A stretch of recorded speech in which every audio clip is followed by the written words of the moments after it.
ವೀಕ್ಷಕರೇ, welcome back to another video. Bigg Boss ಕಡೆಯಿಂದ ಒಂದು ಮಸ್ತಾಗಿರೋ ಪ್ರೋಮೋ ಅಪ್ಡೇಟ್ ಮಾಡಿದ್ದಾರೆ. ಬನ್ನಿ ಫಸ್ಟ್ ಪ್ರೋಮೋ ಜಲಕ್ ಹೇಗಿದೆ ಅಂತ ನೋಡೋಣ. ಇಲ್ಲಿ ಹೆಸರು ತಗೊಂಡು ನಾಮಿನೇಷನ್ಗೆ ಸೂಚಿಸಬೇಕು. ಒಂದು ಫೇಕ್ ಮುಖವಾಡ ಹಾಕೊಂಡಿರೋ ವ್ಯಕ್ತಿ ಅಶ್ವಿನಿ ಮೇಡಮ್. ಈ ಮನೆನ ನೋಡೋದ್ರಲ್ಲ, ಇದಕ್ಕೆ ಕ್ಯಾಪ್ಷನ್ ಏನಪ್ಪ ಕೊಟ್ಟಿದ್ದಾರೆ ಅಂತಂದ್ರೆ, ಈ ನಾಮಿನೇಷನ್ ಖಂಡಿತ ಫೇಕ್ ಅಲ್ಲ ಅಂತ ಕೊಟ್ಟಿದ್ದಾರೆ. ಹೌದು, ಫೇಕ್ ಅಲ್ಲ, ನಿಜಾನೇ. ಇನ್ನಿಲ್ಲಿ ಸ್ಪಂದನ ಅವರು ಲೆಟರ್ ಓದ್ತಿದ್ದಾರೆ. ಸದಸ್ಯರ ಬಟ್ಟೆಯನ್ನು ಒಗೆಯುತ್ತಾ ಕೊಲೆಯನ್ನು ತೆಗೆಯುತ್ತಾ ನಾಮಿನೇಷನ್ಗೆ ಸೂಚಿಸಬೇಕು ಅಂತಂದ್ಬಿಟ್ಟು, ಅಂದ್ರೆ ಬಟ್ಟೆ ಏನಿದೆ ಆ ಬಟ್ಟೆ ಎಲ್ಲ ತಗೊಂಡ್ಬಿಟ್ಟು ಎಲ್ಲರೂ ಬಟ್ಟೆನೂ ಇಟ್ಟಿದ್ದಾರೆ. ಸ್ವಲ್ಪ ನಾಮಿನೇಷನ್ ಬಿಸಿ ಸಖತ್ತ ಏರಿದೆ ಬಿಗ್ ಬಾಸ್ ಮನೆಯಲ್ಲಿ. ಯಾಕಂದ್ರೆ ಒಬ್ಬೊಬ್ಬರೇ ಹೋಗ್ತಾನೆ ಇದ್ದಾರೆ. ನಿನ್ನೆ ಧ್ರುವಂತವ್ರು ಜಸ್ಟ್ ಮಿಸ್ ಅಂತಾನೆ ಹೇಳ್ಬೋದು. ಇವಾಗ ನಾಮಿನೇಷನ್ ಪ್ರಕ್ರಿಯೆ ಕೂಡ ಈಗ ಸ್ಟಾರ್ಟ್ ಆಗಿದೆ. ಫಸ್ಟ್ ಇಲ್ಲಿ ಧ್ರುವಂತವ್ರು ಹೇಳ್ತಾರೆ, ಫೇಕ್ ಮುಖವಾಡ ಹಾಕೊಂಡಿರೋ ವ್ಯಕ್ತಿ ಅಶ್ವಿನಿ ಮೇಡಮ್. ಈ ಮನೆಯನ್ನು ಇವರಷ್ಟು ಮಿಸ್ಲೀಡ್ ಮಾಡೋರು ಯಾರು ಇಲ್ಲ ಅಂತ ಅಂದ್ಬಿಟ್ಟು ಇಲ್ಲಿ ಹೇಳ್ತಿದ್ದಾರೆ. ಇಲ್ಲಿ ಧ್ರುವಂತವರು ಆಲ್ಮೋಸ್ಟ್ ಯಾವಾಗ ಅಶ್ವಿನಿಯವರು ಬೇಡ ಒಂದು ಗೇಮ್ ಆಡೋದು ಅಂತ ಹೇಳಿದ್ರು, ಅವ್ರ ವಿರುದ್ಧನೇ ಇಲ್ಲಿ ಮಾತಾಡ್ತಾ ಇದ್ದಾರೆ. ಇಷ್ಟು ದಿವಸದವರೆಗೂ ಅಂದ್ರೆ ಈ ಗೇಮ್ ಆಡೋಕ್ಕೂ ಮುಂಚೆ ಇಲ್ಲಿ ಅಶ್ವಿನಿಯವರು ಏನೇ ಹೇಳಿದ್ರು ಕೂಡ ಸರಿ ಅಂತ ವಾದ ಮಾಡ್ತಿದ್ರು. ಯಾವಾಗ ಇವರು ಆ ಒಂದು ಗೇಮ್ ಆಡೋದು ಬೇಡ ಅಂತ ಹೇಳಿದ್ರು, ಅವಾಗ ಇಲ್ಲಿ ಅಶ್ವಿನಿಯವರು ಕೆಟ್ಟೋರು ಅಂತ ಅನ್ಸಿದೆ. ಅದರಲ್ಲೂ ಕೂಡ ಫೇಕ್ ಮುಖವಾಡ ಹಾಕೊಂಡಿದ್ದಾರೆ ಅಂತ ಕೂಡ ಇಲ್ಲಿ ಹೇಳಿದ್ದಾರೆ. ಇದಕ್ಕೆ ಅಶ್ವಿನಿಯವರು ಸುಮ್ಮನೆ ಇರ್ತಾರ, ಯು ಆರ್ ಫೇಕ್ ಅಂತ ಇಲ್ಲಿ ಹೇಳಿದ್ರು. ಮತ್ತಿಲ್ಲಿ ನಮ್ಮನ್ನ ನಿಮ್ ತೆಕ್ಕೆಗೆ ತಗೊಳೋಕೆ ನೋಡಿದ್ರಿ, ನಾವು ಮಲ್ಲಮ್ಮ ಅಲ್ಲ ನಿಮ್ ತೆಕ್ಕೆಗೆ ಬೀಳೋದಕ್ಕೆ ಅಂತ ಇಲ್ಲಿ ಹೇಳಿದ್ರು. ಬೇರೆಯವ್ರ ಹೆಸರನ್ನ ಇಲ್ಲಿ ಯಾಕೆ ತಗೋಬೇಕು? ಆಲ್ರೆಡಿ ಮಲ್ಲಮ್ಮ ಅವರು ಬಿಗ್ ಬಾಸ್ ಮನೆಯಿಂದ ಹೊರಗಡೆ ಬಂದಿದ್ದಾಯ್ತು, ಅವ್ರು ಇಲ್ಲಿ ಅವ್ರು ಪಾಡಿಗಿದ್ದಾರೆ. ಇಲ್ಲಿ ಅಶ್ವಿನಿ ಅವರು ಬೇರೆ ವಿಚಾರಕ್ಕೆ ಇಲ್ಲಿ ಜಾಯಿನ್ ಮಾಡ್ತಾರೆ. ಸ್ವಲ್ಪ ಅದು ತಪ್ಪು ಅಂತಾನೆ ಇಲ್ಲಿ ಹೇಳ್ಬೋದು. ಇಲ್ಲಿ ಧ್ರುವಂತ್ ಅವ್ರು ಏನ್ ಹೇಳ್ತಿದ್ದಾರೆ ಅಂತಂದ್ರೆ, ಅವ್ರು ಫೇಕ್ ಅಂತ ಹೇಳ್ತಿದ್ದಾರೆ. ಇಲ್ಲಿ ಧ್ರುವಂತ್ ಅವ್ರ ಹೆಸರನ್ನ ತಗೊಂಡು ಅವ್ರಿಗೆ ಏನ್ ಬೇಕಾದ್ರೂ ಬೈಲಿ, ಜೊತೆಗಿರೋಗೆ ಇವಾಗ ಸದ್ಯಕ್ಕೆ ಅವ್ರು ಹಿಂದಿನ ದಿವಸಗಳೆಲ್ಲ ಕೂಡ ಜೊತೆಲಿ ಇದ್ರು. ಈಗ ಬಿಗ್ ಬಾಸ್ ಮನೆಯಲ್ಲೇ ಇಲ್ಲ ಮಲ್ಲಮ್ಮ ಅವರು, ನಿಮ್ ತೆಕ್ಕೆ ಬೀಳಲ್ಲ ಹಾಗೆ ಹೀಗೆ ಅಂತ ಅಂದ್ಬಿಟ್ಟು ಹೇಳ್ತಾರೆ.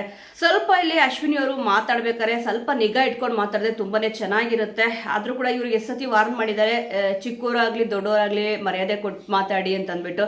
ಇಲ್ಲಿ ಅವರು ಬೇಡದಿರೋ ವಿಚಾರನ ಮಾತಾಡ್ತಾ ಇದಾರೆ ಅಂತ ಅನ್ನಿಸ್ತದೆ. ನೋಡೋಣ ಇನ್ನು ಏನೇನ್ ಮಾತಾಡಿದ್ದಾರೆ ಅಂತ ಅಂದ್ಬಿಟ್ಟು. ನಾಮಿನೇಟ್ ಅಂತ ಅಂದಿದ ತಕ್ಷಣ ಇವ್ರಿಗೇನು ಭಯ ಇಲ್ಲ, ಬಟ್ ಅವ್ರ ಹೆಸರನ್ನ ತಗೋಬೇಕಾದ್ರೆ ಫೇಕ್ ಅಂತ ಹೇಳಿದ್ರಲ್ಲ, ಮತ್ತೆ ಡಮ್ಮಿ ಅಂತ ಹೇಳಿದ್ರಲ್ಲ, ಅದಕ್ಕೆ ಇಲ್ಲಿ ಅವ್ರಿಗೆ ಬೇಜಾರಾಗಿರೋದು.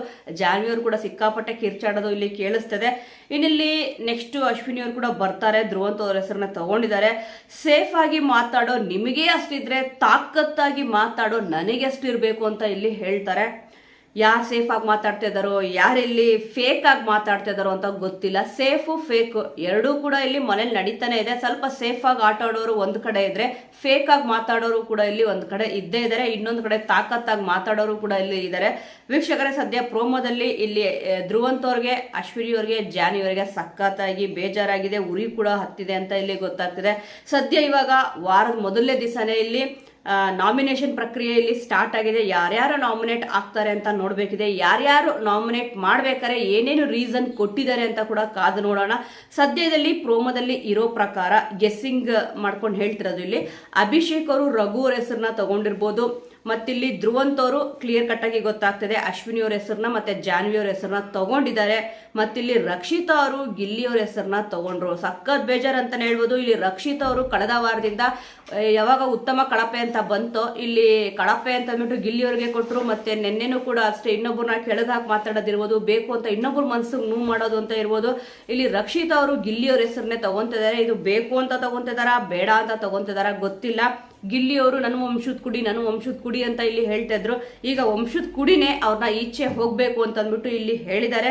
ಇದು ಎಷ್ಟು ಸರಿನೋ ತಪ್ಪೋ ಗೊತ್ತಿಲ್ಲ, ಬಟ್ ಅದು ಅವ್ರ ಪ್ರಕಾರ. ಅಂದ್ರೆ ಏನು ಮಾಡೋಕ್ಕಾಗಲ್ಲ, ನಾಮಿನೇಷನ್ ಪ್ರಕ್ರಿಯೆ ಅಂತ ಬಂದಾಗ ಇಲ್ಲಿ ಹೆಸರು ತಗೊಳ್ಳೇಬೇಕು, ತಪ್ಪು ಅಂತ ಇಲ್ಲ ನಾನು ಹೇಳ್ತಲ್ಲ. ಬಟ್ ಯಾಕೆ ಇಲ್ಲಿ ಗಿಲ್ಲಿ ಅವರು ಬಿಗ್ ಬಾಸ್ ಮನೆಯಿಂದ ಹೊರಗಡೆ ಹೋಗ್ಬೇಕು ಅಂತ ಅವ್ರು ಏನೊಂದು ರೀಸನ್ ಕೊಟ್ಟಿದ್ದಾರೆ, ಅದನ್ನ ನೋಡೋಣ. ಎಪಿಸೋಡ್ ನೋಡಿದಾಗ ಗೊತ್ತಾಗಿ ಆಗುತ್ತೆ.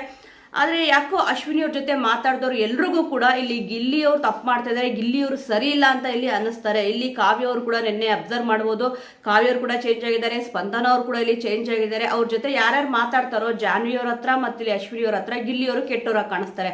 ಬರೀ ಗಿಲ್ಲಿ ಅವ್ರ ಹತ್ರನೇ ಮಾತಾಡ್ತಿದ್ರೆ ಗಿಲ್ಲಿ ಅವರು ಒಳ್ಳೆಯವರು ಅಂತ ಇಲ್ಲಿ ಅನಿಸ್ತಾರೆ ಅಂತ ಕಾಣುತ್ತೆ. ಯಾಕಂತಂದ್ರೆ ಈಗ ನೀವು ಅಬ್ಸರ್ವ್ ಮಾಡಿರೋ ಪ್ರಕಾರ ಇಲ್ಲಿ ಅಭಿ ಅವರು ಕೂಡ ಅಷ್ಟೇ ಇವ್ರ ಹತ್ರ ಅಶ್ವಿನಿ ಅವ್ರ ಹತ್ರ ಮಾತಾಡಿದ ತಕ್ಷಣ ಗಿಲ್ಲಿ ಅವ್ರು ಸರಿ ಇಲ್ಲ, ಝೀರೋ ಅಂತೆಲ್ಲ ಮಾತಾಡಿದ್ರು. ಇವಾಗ ಇಲ್ಲಿ ರಕ್ಷಿತ್ ಅವರು ಗಿಲ್ಲಿ ಅವ್ರ ಹೆಸರನ್ನ ಇಲ್ಲಿ ತಗೊಂಡಿದ್ದಾರೆ. ಗಿಲ್ಲಿ ಅವರು ಜಾನ್ವಿ ಅವ್ರ ಬಟ್ಟೆನ ಎತ್ಕೊಂಡಾಗೆ ಇಲ್ಲಿ ಕಾಣಿಸ್ತದೆ, ಕನ್ಫರ್ಮ್ ಇಲ್ಲ. ಇನ್ನೊಬ್ಬರ ಹೆಸರನ್ನ ಯಾರು ತಗೊಂಡಿದ್ದಾರೆ ಅಂತ ನೋಡ್ಬೇಕಾಗತ್ತೆ. ಇನ್ನೊಂದು ಅಶ್ವಿನಿ ಅವ್ರ ಹೆಸರನ್ನೇ ತಗೊಂಡಿರೋದು ಗೆಸ್ಸಿನ ಪ್ರಕಾರ ನಾನು ಹೇಳ್ತಿರೋದು.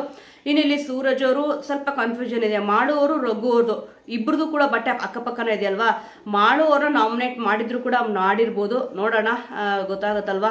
ಮತ್ತೆ ಇಲ್ಲಿ ಜಾನ್ವಿ ಅವರು ಧ್ರುವಂತ್ ಅವ್ರ ಹೆಸರನ್ನ ತಗೊಂಡಿದ್ದಾರೆ, ಇನ್ನೊಬ್ಬರ ಹೆಸರನ್ನ ಇಲ್ಲಿ ಗಿಲ್ಲಿ ಅವ್ರದ್ದು ತಗೊಂಡಿದ್ದಾರೆ, ಯಾರು ತಗೊಂಡಿದ್ದಾರೆ ಅಂತ ಇಲ್ಲಿ ನೋಡ್ಬೇಕಿದೆ. ಯಾಕಂತಂದ್ರೆ ಧ್ರುವಂತ್ ಅವ್ರು ಹೋಗಿ ಇಲ್ಲಿ ಅಶ್ವಿನಿ ಅವ್ರದ್ದು ಜಾನ್ವಿ ಅವ್ರದ್ದು ಹೆಸರು ತಗೊಂಡ್ರು ಅಂದ್ರೆ 100% ಅವ್ರಿಲ್ಲಿ ಯಾರು ಅವ್ರ ಹೆಸರನ್ನ ತಗೊಂಡಿರ್ತಾರೆ ಅಪೋಸಿಟ್ ಪರ್ಸನ್ ಹೆಸರು ತಗೊಂತಾರೆ, ಅಶ್ವಿನಿ ಆಗ್ಲಿ ಜಾನ್ವಿ ಆಗ್ಲಿ ಇಬ್ರು ಕೂಡ. ಇನ್ನು ಅಶ್ವಿನಿ ಅವರು ಕೂಡ ಇಲ್ಲಿ ಪ್ರೊಮೋದಲ್ಲಿ ಇರೋದು ಕನ್ಫರ್ಮ್ ಆಗ್ತದೆ, ಧ್ರುವಂತ್ ಅವ್ರ ಹೆಸರನ್ನ ತಗೊಂಡಿದ್ದಾರೆ, ತಾಕತ್ತು ಗೀಕತ್ತು ಅಂತ ಇಲ್ಲಿ ಮಾತಾಡಿದ್ರು. ಸೇಫ್ ಆಗಿ ಮಾತಾಡ್ಕೊಂಡು ಆಟ ಆಡ್ತಿರೋ ನಿನ್ಗೆ ಅಷ್ಟಿದ್ರೆ ಇನ್ನಿಲ್ಲಿ ತಾಕತ್ತಿಂದ ಮಾತಾಡ್ಕೊಂಡು ಆಟ ಆಡ್ತಿರೋ ನನಗೆ ಎಷ್ಟಿರ್ಬೇಕು ಅಂತ ಇಲ್ಲಿ ಅಶ್ವಿನಿ ಅವರು ಕೇಳಿದ್ದಾರೆ. ಸೊ ವೀಕ್ಷಕರೇ, ಪ್ರೋಮೋ ಅದು ತುಂಬಾನೇ ಚೆನ್ನಾಗಿದೆ. ಈ ಒಂದು ಪ್ರೋಮೋ ಬಗ್ಗೆ ನಿಮ್ಗೇನ್ ಅನ್ಸುತ್ತೆ, ಮತ್ತೆ ಇಲ್ಲಿ ಯಾರ್ಯಾರನ್ನ ನಾಮಿನೇಟ್ ಮಾಡಿರಬಹುದು ಮತ್ತೆ ಮಾಡ್ತಾರೆ ಅನ್ನೋ ವಿಚಾರದ ಬಗ್ಗೆ, ಈ ಎಲ್ಲಾ ವಿಚಾರಗಳ ಬಗ್ಗೆ ನಿಮ್ಮ ಒಂದು ಅನಿಸಿಕೆ ಅಭಿಪ್ರಾಯ ಏನಿದೆ ಅದನ್ನ ವಯಸ್ಸು ಮಾಡದೆ ಕಮೆಂಟ್ ಮೂಲಕ ತಿಳಿಸಿ. ಮುಂದಿನ ವಿಡಿಯೋದೊಂದಿಗೆ ಮತ್ತೆ ಸಿಗೋಣ.